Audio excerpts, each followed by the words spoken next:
राधे राधे, हरे कृष्णा। प्रिय श्रोताओं, आज आइए आप श्रवण करेंगे राधा अष्टमी की कथा। भाद्रपद मास शुक्ल पक्ष की अष्टमी तिथि के दिन राधा जी का प्राकट्य हुआ था। श्री राधा जी वृषभानु की यज्ञ भूमि से प्रकट हुई थी।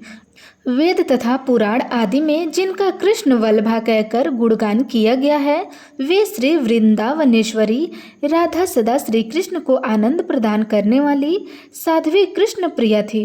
कुछ महानुभाव श्री राधा जी का प्राकट्य श्री वृषभानु बरसाना या उनके ननिहाल रावल गांव में प्रातःकाल मनाते हैं। कल्प भेद से यह मान्यता है कि पद्म पुराण में मध्यवाहन काल के समय में करनी चाहिए। शास्त्रों में श्री राधा कृष्ण की शाश्वत शक्ति स्वरूपा एवं प्राणों की अधिष्ठात्री देवी के रूप में वर्णित है। अतः राधा जी की पूजा के बिना श्री कृष्ण जी की पूजा अधूरी मानी जाती है। श्रीमद् देवी भागवत में श्री नारायण ने नारद जी के प्रति प्राचीन परंपरा तथा विलक्षण महिमा के वर्णन प्रसंग में श्री राधा पूजा की अनिवार्यता का निरूपण करते हुए कहा है कि श्री राधा जी की पूजन ना की जाए तो मनुष्य श्री कृष्ण की पूजा का अधिकारी नहीं रखता है। अतः सभी को चाहिए कि वे श्री राधा जी की अर्चना अवश्य करें। श्री राधा भगवान श्री कृष्ण के प्राणों की अधिष्ठात्री देवी मानी गई है, इसलिए भगवान इनके अधीन रहते हैं। यह संपूर्ण कामनाओं को पूर्ण करने वाली है।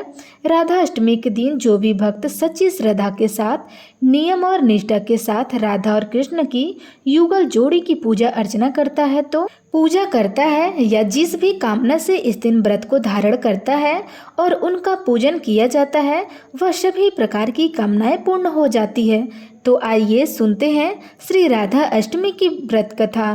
तो प्रेम से बोलिए श्री राधा कृष्ण की जय। धार्मिक ग्रंथों में वर्णित है, श्री राधा रानी की कथा के अनुसार एक बार देवऋषि नारद भगवान सदाशिव के पास पहुँचे और उन्हें प्रणाम करने के बाद पूछा, हे भोलेनाथ, मैं आपका दास हूँ, लेकिन मेरे मन में एक जिज्ञासा उठ रही है, कृपया उसे शांत करिए। श्री राधा देवी लक्ष्मी है या देवपत्नी, महालक्ष्मी है या फिर सरस्वती? क्या वे अंतरंग विद्या है या वैष्णवी प्राकृतिक? वेद कन्या है या देव कन्या या फिर मुनि कन्या है? इस पर भोलेनाथ बोले, हे मुनिवर, अन्य किसी लक्ष्मी की बात क्या कहें? कोटि की महालक्ष्मी भी श्री राधा जी के चरण कमल की शोभा के सामने तुच्छ है। हे नारद जी, मैं तो श्री राधा के रूप, लावण्य और गुण आदि का वर्णन करने में खुद को असमर्थ पाता हूँ। तीनों लोकों में कोई भी ऐसा सामर्थ्य नहीं है जो उनके रूपी आदि का वर्णन कर पा सके। उनकी रूप माधुरी जगत को मोहने वाली, श्री कृष्ण को मोहित करने वाली है और यदि मैं अनंत मुख से भी चाहूँ तो भी उनका वर्णन करने की मुझ में तो क्षमता ही नहीं है। तब देवऋषि नारद जी बोले, हे नाथ, हे प्रभु, श्री राधा जी के जन्म का महात्म्य सभी प्रकारों से श्रेष्ठ है। मैं उनको ही सुनाना चाहता हूँ।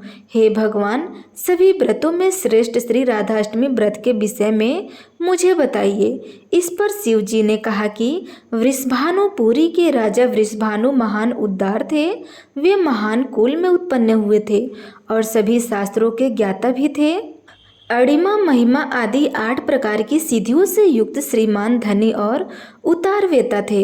वे संयमी, कुलीन, सदाचार वाले भगवान श्री कृष्ण के आधारक भी थे।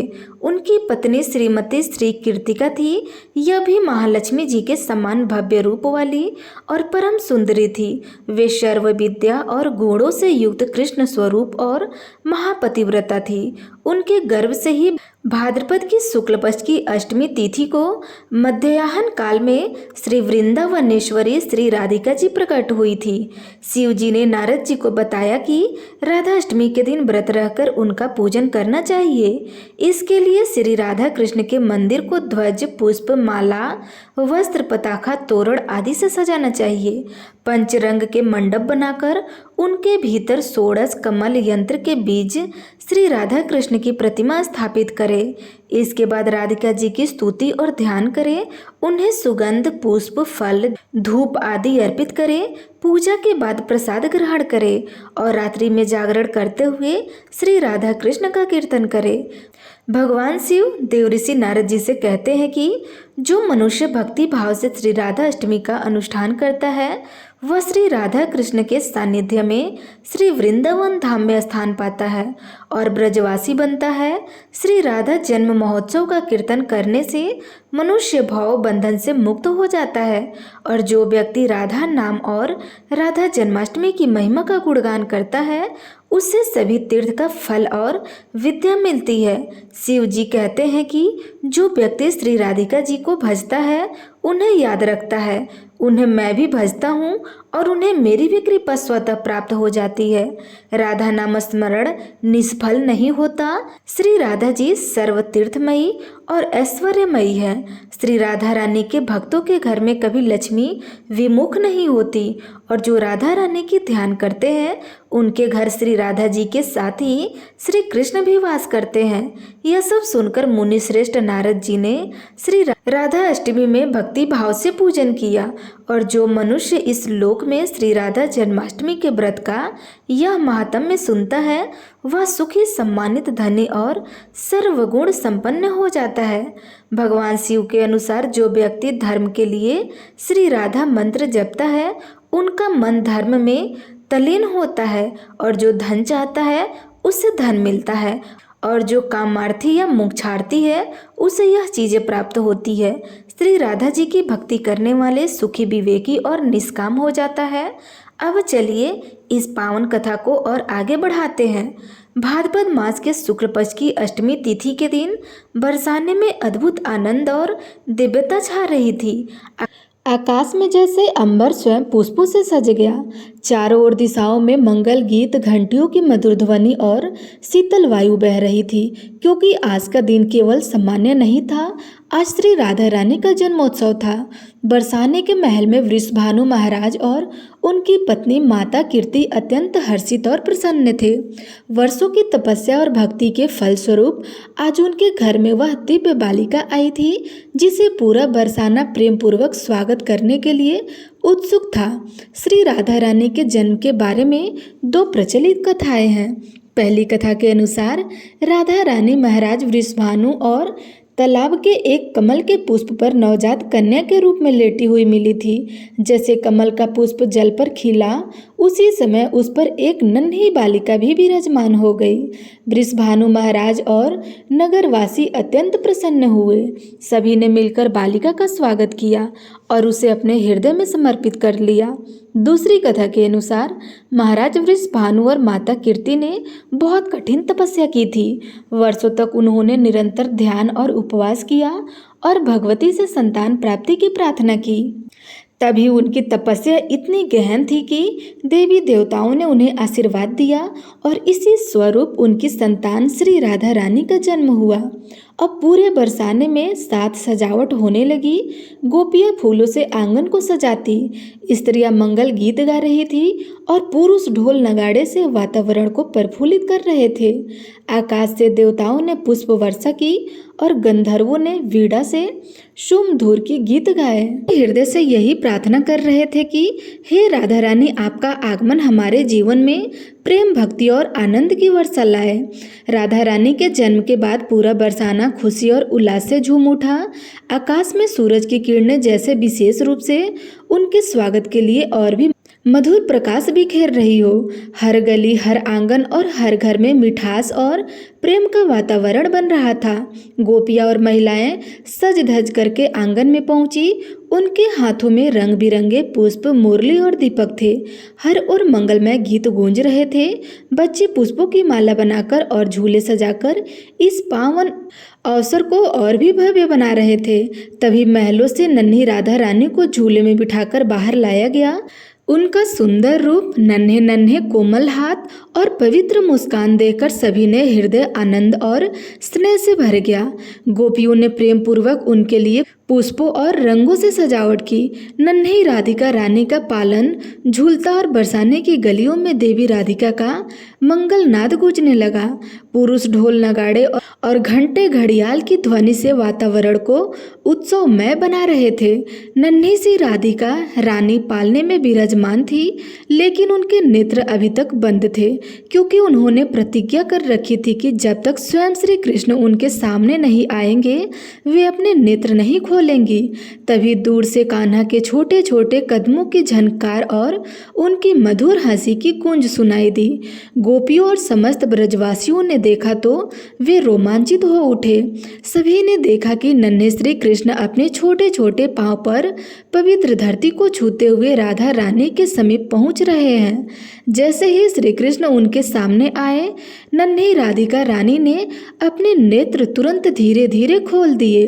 उनके नेत्र में चमक, हृदय में अपार आनंद और स्नेह का सागर उमड़ रहा था। पहला दृष्टि संपर्क होते ही ऐसा प्रतीत हुआ मानो पूरे बरसाने में प्रेम और दिव्यता की वर्षा हो रही हो। गोपियों फूलों से झूले और आंगन को सजाती, ढोल नगाड़ों की ध्वनि से माहौल और उत्सवमय हो गया। नन्ही राधिका रानी और नन्हे श्री कृष्ण का पहला दृष्टि संपर्क केवल एक दृश्य नहीं बल्कि भक्ति और प्रेम का सर्वोच्च संदेश था, और इस दिव्य मिलन से सभी के हृदय आनंद और श्रद्धा से भर गया। यह थी श्री राधा रानी के जन्मोत्सव की कथा। तो प्रेम से बोलिए श्री राधा रानी की जय, श्री कृष्ण भगवान की जय। एक समय की बात है, ऋषि दुर्वासा जी बरसाने गए हुए थे। उस समय श्री राधा जी अपनी सखियों के साथ खेल रही थी। राधा जी और उनकी सखियां छोटे छोटे बर्तन बनाकर उसमें झूठ मूठ का भोजन भरकर भगवान जी को भोग लगा रही थी। श्री राधा रानी और उनकी सखियां यह सब कर ही रही थी कि अचानक से वहां दुर्वासा ऋषि आ पहुंचे। ऋषि दुर्वासा को देखकर श्री राधा रानी और उनकी सखियां ऋषि के सम्मान में उठ के खड़ी हो गई और वे डर के मारे कांपने लगी। फिर उनको आदर प्रणाम किया। फिर बड़े ही सरल भाव से उनका स्वागत करते हुए उन्होंने बैठने को कहा। ऋषि दुर्वासा भोली भाली और छोटी छोटी कन्याओं के इस सरल व्यवहार को देखकर अत्यंत प्रसन्न हुए और उन कन्याओं द्वारा बिछाए गए आसन पर जाकर विराजमान हो गए। जिन दुर्वासा ऋषि की सेवा में कोई गलती न हो जाए, ऐसी कमी न रह जाए, इस डर से त्रिलोकी हमेशा डरती रहती थी। उन्हीं दुर्वासा ऋषि की सेवा भाव श्री राधा जी और उनकी सखियां बड़ी सरलता और बड़े प्रेम से कर रही थी, और ऋषि दुर्वासा उन्हें देखकर सिर्फ मंद मंद मुस्कुरा रहे थे। फिर राधा जी की सखियां कहने लगी, हे ऋषि देव, क्या आपको ज्ञात है कि हमारी राधा रानी बहुत ही स्वादिष्ट लड्डू बनाती है और उन्हीं लड्डू से हमने भगवान को भोग लगाया है और अभी आपको भी प्रसाद के रूप में वितरित करेंगे।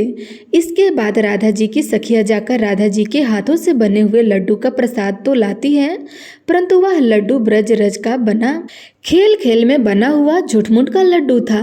यह देखकर ऋषि दुर्वासा उनके भोलेपन से बहुत ही प्रसन्न हो गए और हंसने लगे और हंसकर ही बोलने लगे कि हे प्यारी देवियों, क्या मैं यह प्रसाद ग्रहण कर लूं? क्या यह प्रसाद आपने बनाया है? ऋषि दुर्वासा के इस प्रश्न पर सारी सखियां एक साथ थी और एक ही स्वर में कहने लगी, जी हाँ ऋषिवर, यह हमारी प्यारी श्री राधा जी ने बनाए हैं और हमारा दावा है कि आज तक आपने ऐसे लड्डू कभी नहीं खाए होंगे। इसके बाद ऋषि दुर्वासा जैसे ही उस झूठ के बने लड्डू को प्रसन्न पूर्वक अपने मुख में डालते हैं तो वैसे ही वो ऋषि पूरी तरह से आश्चर्यचकित रह जाते हैं, क्योंकि एक तो उस लड्डू में ब्रज रज का यानी मिट्टी का स्वाद था और ऊपर से उसको स्वयं श्री राधा रानी ने अपने हाथों से बनाया था। इससे ज्यादा और क्या हो सकता है? अमृत को भी फीका कर दे ऐसा स्वाद था उस लड्डू का। वो लड्डू खाकर ऋषि दुर्वासा की आंखों में खुशी के आंसू भर आए और उसके बाद अत्यंत प्रसन्न होकर उन्होंने श्री राधा रानी को अपने पास बुलाया और बड़े ही प्रेम से उनके सिर पर हाथ फेरते हुए आशीर्वाद देते हुए कहा कि बेटी राधा, आज से तुम अमृत हंसता हुई अर्थात अमृत बनाने वाले हाथ, तुम्हारे हाथ से बना हुआ भोजन या कोई भी पकवान खाएगा वह दीर्घ आयु वाला और हमेशा विजयी होगा। ऋषि दुर्वासा जी धन्य है जिनके आशीर्वाद ने श्री कृष्ण और राधा रानी की अत्यंत मनमोहक लीला के लिए एक मार्ग दिखाया। अब सुनिए राधा जी की एक और कहानी। बरसाना में एक भक्त थे ब्रजदास। उनकी एक पुत्री थी जिनका नाम रतिया था। बस ब्रजदास के परिवार में यही थे कुल मिलाकर पुत्री और पिता। यही उनकी परिवार था। ब्रजदास दिनों में अपना काम करते और शाम को श्री जी के मंदिर में जाते, दर्शन करते और जो भी संत वहाँ आए हुए होते उनके साथ सत्संग किया करते थे। यही उनका नित्य कर्म था। एक बार एक संत ने कहा कि भैया, हमें नंदगांव जाना है। हमारे पास सामान तो ज़्यादा है लेकिन पैसे नहीं है, नहीं तो हम सेवक कर लेते। क्या तुम हमें नंदगांव पहुंचा सकते हो? ब्रजदास ने तुरंत हाँ कर दिया। ब्रजदास ने कहा, गर्मी का समय है, सुबह जल्दी चलना ठीक रहेगा, जिससे मैं सुबह 10 बजे तक घर वापस भी आ जाऊं। संत ने कहा, ठीक है, मैं सुबह 4 बजे तैयार मिलूंगा। ब्रजदास ने अपनी पुत्री से कहा कि बेटी, मुझे एक संत को नंदगांव पहुंचाना है, मैं समय पर वापस आ जाऊंगा, मेरी प्रतीक्षा मत करना।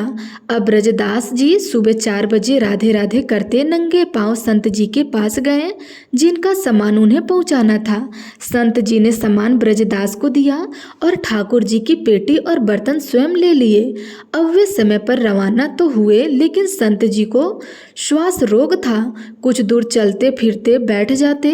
इस तरह नंदगांव पहुंचने में ही 11 बज गए। ब्रजदास ने सामान रखकर तुरंत ही वापस जाने की आज्ञा मानी।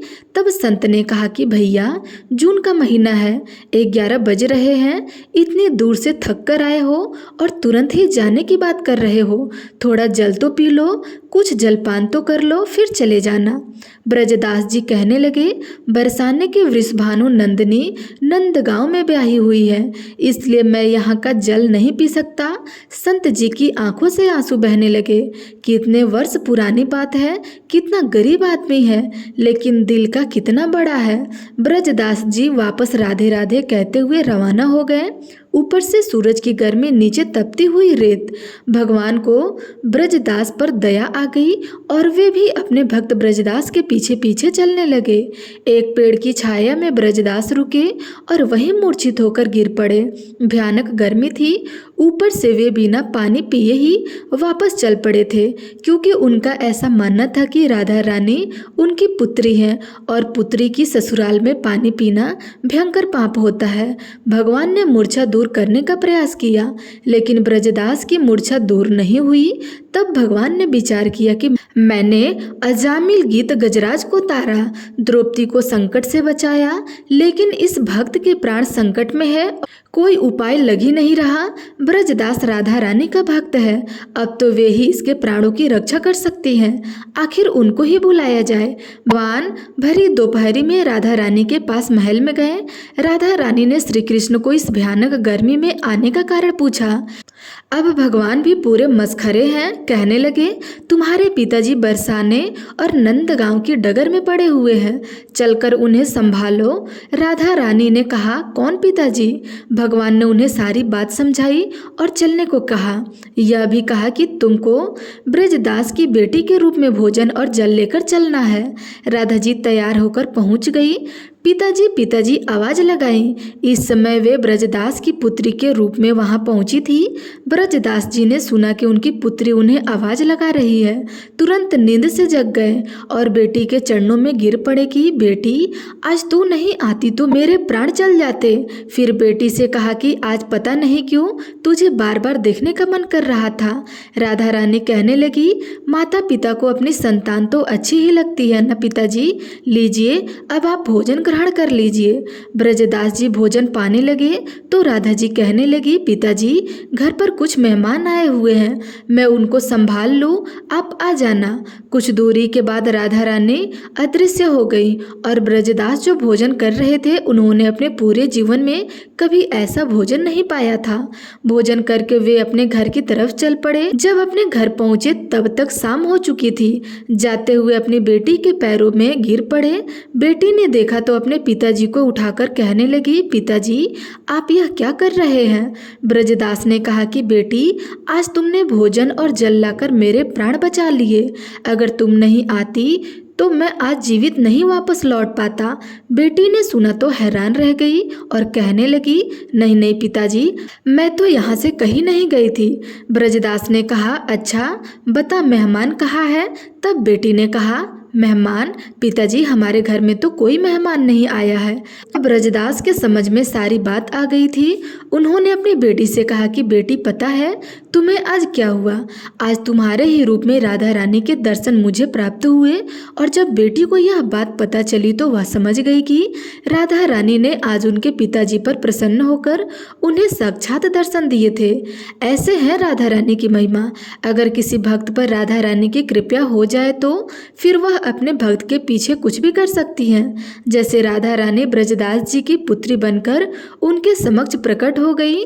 तो प्रेम से बोलिए राधा रानी की जय, बरसाने वाले की जय।